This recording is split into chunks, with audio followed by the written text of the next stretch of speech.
ry malagasy zay manam-pinoana andao raha ty fahasaminatsona fa tena tsara mirahina andao raha tomboka amin'ny hira zava-manemy melolalana ray ro telo ndao ara hoe andeha hiarady ifampitantana fa tena tsara indrindra ny fifankatiavana ka ny fotsikiray izay natao tanjonao anandratrao mandraky sanajeso fitiavana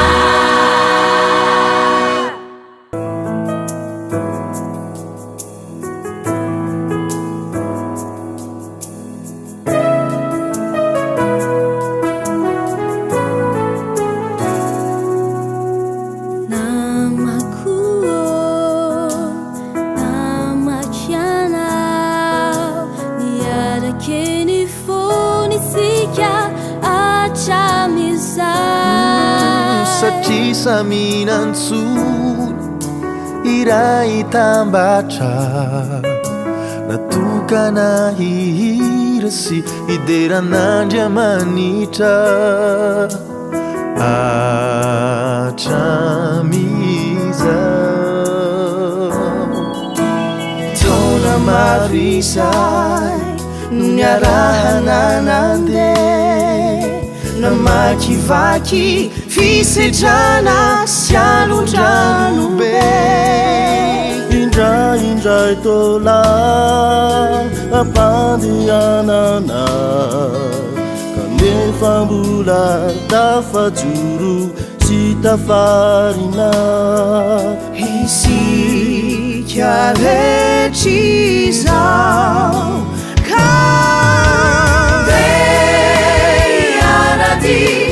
ifampitantana fa tena tsara indrindrane ny fifankatiavana ka ny fotsikiray izay natao tanjona hanandratrao mandraky izay lay zay so fitiavana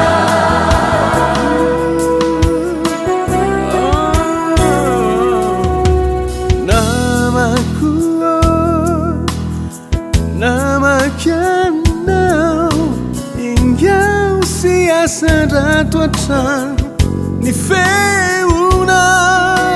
itorisanambara anilay Kristy amerinao ambalany ireo ondrizainany ety antany ety